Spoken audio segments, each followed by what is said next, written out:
네, 그럼 관련 내용 정치 전문가들과 함께 얘기 나누도록 하겠습니다. 안녕하십니까? 어서 오십시오. 자, 서영수 기자가 전한 대로 한동훈표 특검법 제안으로 여당이 시끌시끌합니다. 한동훈 전 위원장이 한 라디오 프로그램에 출연해서 기존 입장을 재확인한 바가 있는데 그 목소리 듣고 시작하도록 하겠습니다. 정면 돌파로서 국민들께 선택지를 드리지 않는다면 지금의 국회 구조에서 과연 민주당의 저 이상한 법안이 통과되는 거를 확실히 막을 수 있다고 자신하십니까? 그렇게 생각하지 않기 때문에 지금 상황에서는 민심에 반응하는 차원 그리고 민심의 뜻을 충분히 고려하는 낮은 모습이 필요하고 그 차원에서 정면으로 돌파하고 논란을 종결시키는 내용의 대안 제시를 하는 겁니다. 네, 한 전 위원장은 어떤 꽉 막힌 전국을 상식선에선 풀어보자. 보수 쪽 지지율이 좀 답보 상태인데 정면 돌파하겠다 이런 입장인 것 같은데 자, 이종훈 실장님, 네. 여당의 기조와는 확실히 좀 분명히 차이가 있어서 좀 반발도 나오고 찬성도 나오고 팽팽하게 좀 엇갈리는 것 같습니다. 그렇죠. 지금까지 여당의 기조는 대통령실의 입장, 그러니까 윤 대통령이 이미 대담에서 그런 입장을 밝혔죠. 네. 이 특검 법안들은 수사기관의 수사가 마무리됐을 때 미진하면 특검법을 수용할 수 있다. 만약 미진하면 내가 나서서 수용하겠다. 이렇게 말씀을 하신 그 기저를 그대로 받아서 입장을 변화하지 않았는데 문제는 한동훈 전 비대위원장은 이런 생각을 한 거예요. 만약에 그럼 그대로 간다면 어떻게 될 것인가. 네. 이 최혜병 특검법안은 벌써 지금 국민의힘의 현역 의원 4명이 다시 재의오면 찬성하겠다라고 한 상태예요. 안철수, 김재섭, 한지아, 그다음에 조경태. 네. 이 4의원의 만약에 의사를 밝히지 않은 4명만 더 보태면 재의 요구가 다시 이제 가결이 됩니다. 거부권이 무산이 되는 거죠. 무산이 돼요. 그 거부권이 무산이 되면 그야말로 대통령의 권력, 권위는 사실 굉장히 흔들리게 됩니다. 그러니까 그 사태를 가는 것보다는 차라리 주도를 하자. 뭐 조금만 더 설명을 드리면 나머지 3 후보가 사실 연설문에서 이렇게 밝혔어요. 원희룡 후보는 레드팀을 두겠다. 레드팀을 둔다는 건 지금의 꽉 막힌 정부에 대해서 대통령실에 바른 소리 하겠다 뜻 아닙니까? 쓴소리 하겠다. 그러면 이 최혜병 특검법을 레드팀이 얘기 안 했을까라는 얘기고요. 나경원 의원도 이렇게 얘기를 했어요. 내가 과감하게 부족함과 실수로 고쳐나가겠다. 이것도 역시 최혜병 특검법이 관련될 수 있는 상황이고 윤상현 후보도 수직적 관계에서 벗어나서 불통을 벗어나서 국민과 유기적 소통을 하겠다라고 이야기했으므로 저는 이 법안이 윤상현 의원한테도 유기적 소통의 하나의 어떤 단서가 될 수 있지 않느냐. 그러면 언급을 했다 안 했다의 어떤 차이일 뿐이지 사실은 다른 그런 법안보다 이 법안은 국민들의 어떤 감정에 좀 더 밀착한 어떤 소통이 필요한 법안이므로 저는 크게 벗어나지 않는다라고 생각을 합니다. 그렇군요. 장윤주 부위원장님, 일단은 말씀하신 대로 이 4명의 국민의힘 의원이 찬성을 했고 뭐 더 동요라고 하면 뭐 지각 변동 뭐 이런 것들이 좀 있으리라 보십니까? 더 이탈표가? 가능한 이야기라고 저는 생각합니다. 물론 22대 국회에 넘어와서는 이제 8표만 이탈을 하게 된다라고 한다면 사실 대통령의 거부권이 무력화된다라는 얘기는 뭐 익히 알려져 있는 이야기이기 때문에요. 사실상 최혜병 특검법에 대해서만큼은 재표결에서 다시금 또 통과될 가능성도 얼마든지 열려 있다라고 보이는데요. 그렇지만 또 한동훈 전 위원장이 그러니까 국민의힘에서 좀 주도적으로 특검을 발의하자라는 이야기는 사실 상징적으로 본인의 입장이 대통령실과 또 수평적 관계를 정립하겠다. 그리고 본인이 어쩌면 뭐 비윤 내지는 반윤의 그런 위치에 있다라는 것을 상징적으로 보여주는 장면일 수는 있을 것 같아요. 그렇지만 이 특검법 논란의 현실적인 문제로 들어가 보자라고 한다면 또 실질적으로 크게 의미 있는 이야기는 아닐 수 있거든요. 왜냐하면 아시다시피 지난주에 이미 최혜병 특검법은 법사위 통과했습니다. 그리고 민주당은 7월 4일 본회의에서 이 특검법을 통과시킬 지금 일정으로 국회를 지금 하고 이끈 상황이거든요.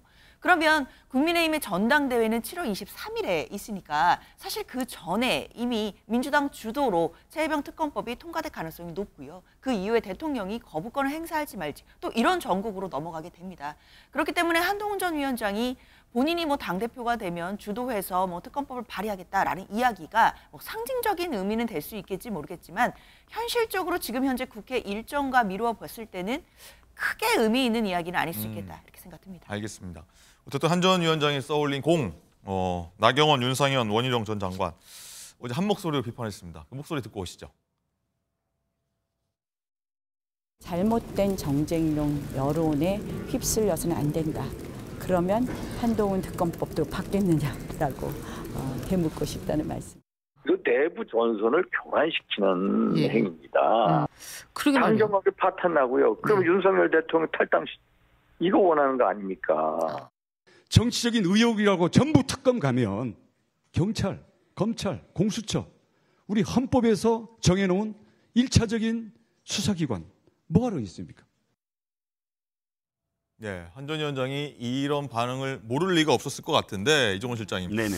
그렇다면 일단 당대표 선거에 나오겠다고 출사표를 던졌을 때 어떤 그 효과는 지금 거두고 있는 겁니까? 어떻게 봐야 됩니까? 내부에서도 굉장히 많은 격론이 있었다고 해요. 한동훈 비대위원장의 연설문에 담을 것인가 아니면 일문일답으로 할 것인가 이런 부분부터 시작을 해서 이번에 꼭 이걸 이야기할 것인가 굉장히 많이 격론을 했는데 결론은 이렇게 일문일답으로 질문이 나왔을 때 답을 하는 형식으로 결론을 내렸다고 합니다. 저는 이게 옳고 그름 이건 좀 떠나고 그러니까 지금 장 의원께서 말씀하신 부분은 조금만 답을 한다면 전혀 다르다. 왜냐하면 민주당 안은 지금 문제가 있으므로 그건 거부하고 새롭게 안을 내서 다시 시작해보자라는 게 이제 이야기고 정치공학적으로 얘기하면 한동훈 비대위원장의 한 수. 딱 던지는 한 수였다. 왜 그러냐면 사실 연설문은 크게 비교가 안 됐어요. 내용이 네 사람의 어떤 연설문은. 그런데 한동훈 비대위원장이 일문일답에서 이 최혜병 특검법에 대해서 새롭게 제안을 하겠다라고 한순간부터 1대3의 구도가 자연스럽게 만들어졌습니다. 그리고 한동훈 비대위원장이 이야기한 최혜병 특검법과 관련된 부분이 쟁점이 돼버렸어요. 그러니까 1대3의 구도로 지금 한동훈 비대위원장이 만들어진 전쟁터에서 싸우게 된다. 그러니까 사실 나머지 세 후보는 둘 중에 하나예요. 여기에 계속 지금 할 것인가 아니면 빠져나와서 자기가 이슈를 던져갖고 한동훈 비대위원장 등 다른 후보들을 다 이끌 것인가 자기가 만들어 놓은 전쟁터로 그렇게 되지 않으면 이 지금 한동훈 비대위원장이 얘기했던 이 특검 논란으로 한 달이 그대로 가버리거든요. 그렇게 되면 한동훈 비대위원장의 수는 성공한 거예요. 제가 보기에는. 그러니까 이건 철저히 계산된 그런 그 전략이었다라고 생각을 합니다. 그렇군요. 어쨌든 이 특검법 수정 제안에 가장 난감한 쪽은 아마 대통령실이겠죠. 장가희 기자, 대통령실 입장이 나온 게 있습니까? 우선 한동훈 전 위원장이 바로 조금 전에 언급한 게 있는데요. 이거부터 좀 전해드리면 이미 특검 논리가 어떻다 저떻다 이야기할 단계가 지났다는 게 이 한동훈 위원장의 판단이다라고 본인이 언급을 했고요. 또 거부권 행사한 이후에 재의결이 됐을 때 이 정도 합리적인 대안을 제시하지 않은 상태에서 과연 거부권을 재의결하는 것을 막을 자신이 있습니까? 라고 반문을 했습니다. 하지만 대통령실 관계자는 특검은 이 수사기관의 수사 결과 진상규명이 미진하다고 판단이 됐을 때 발의할 수 있는 것이라면서 이 수사 종결 전에는 안 된다는 태도를 다시 한번 분명히 했는데요. 당초 좀 극단적인 여소야대라는 현 상황에 대해서 진단과 해법에 대해서 다양한 의견이 있을 수 있다라고 했지만 이제는 대통령실에서 반대 입장을 굉장히 분명히 하고 있는 모습으로 좀 바뀌었습니다. 네, 어쨌든 한 전 위원장이 이런 발언을 두고서 내가 반윤 선언한 거 아니냐, 반윤이다 이렇게 이런 여러 가지 해석이 나오는데 장윤주 부위원장님, 이 대통령실에서는 한 전 위원장이 선출됐을 경우에 가장 우려되는 점 뭘로 볼까요? 아무래도 이제 최혜병 특검법에 대해서 일단 여당의 입장과 조금 결이 다르죠. 물론 여러 가지 조건은 붙이고 있고 제3자가 특검을 추천한다 이런 이야기를 붙이고는 있지만 그래도 집권 여당은 그동안 공수처의 수사 결과를 보고 미진하면 조건부를 달아서 특검을 도입할 수 있다 이런 취지였거든요. 그러나 한동훈 전 위원장은 공수처의 수사 결과와 상관없이 지금 특검을 발의하겠다라는 것이기 때문에 사실상 그냥 반대만 하겠다라는 입장은 아닌 것으로 보입니다. 당연히 대통령실 입장에서는 좀 불편할 수도 있겠다라는 생각이 들고 그 불편한 기류들이 지금 언론 보도를 통해 나타나고 있는 것일 텐데요. 이렇게 된다라고 한다면 사실 만약에 한동훈 전 위원장이 전당대회에서 당대표에 선출이 된다라고 한다면 대통령실 입장에서는 그동안 반대해왔던 최혜변 특검법에 대해서 만약에 국민의힘 주도로 특검법이 발의가 된다라고 한다면 굉장히 난감할 수밖에 없는 상황입니다. 그렇군요. 이게 만약에 그렇게 돼서 국회에서 통과가 된다라고 한다면 대통령이 거부권을 행사할 명분도 사실 사라지는 게 되거든요. 그렇게 된다라고 한다면 대통령실에서는 또 진퇴양난의 국면에 빠질 수 있는 것이기 때문에 이런 부분에 대해서 한동훈 전 위원장과 입장을 어떻게 할 것인지에 대한 지금 고민들이 있을 것 같습니다. 네. 이동훈 실장님 하나 더 여쭤보면 네. 나경원 의원이었나요? 한동훈 본인 특검도 민주당에서 지금 얘기하고 있는데 이거 받을 거냐라고 얘기하는데 그럴까지 가지는 않겠죠? 아, 그렇겠죠. 지금 네. 이제 일단 나경원 후보 같은 경우는 이제 각을 세워야 되고 그 각을 네. 세우는 것을 어디까지 자신의 어떤 차별화된 이미지를 보일 것이냐라는 생각으로 그런 언급을 했는데 또 윤석열 의원도 대통령의 탈당이다 이렇게 표현한 것도 지금 눈에 들어옵니다. 그런데 나경원 후보 입장에서는 좀 곤란한 부분이 있어요. 어떤 왜냐하면 부분일까요? 나경원 후보가 지금 지지하는 의원, 제일 먼저 지지한다고 함께 하겠다는 의원이 조경태 의원이에요. 조경태 의원은 제의 요구가 오면은 찬성하겠다고 입장을 밝혔는데 예. 나경원 후보와 함께 지금 뜻을 함께 하잖아요. 그러니까 그것도 사실 나경원 후보 입장에서는 좀 뭐랄까요 아이러니한 그런 측면도 그러네요. 있고. 그러니까 일단 지금은 이 한동훈 비대위원장이 던진 그런 그 전쟁터에서 자기가 차별화될 수밖에 없는 상황이기 때문에 네. 지금 이런 언급을 계속 하고 있다 정도로 이해하셔야 될 것 같습니다. 알겠습니다.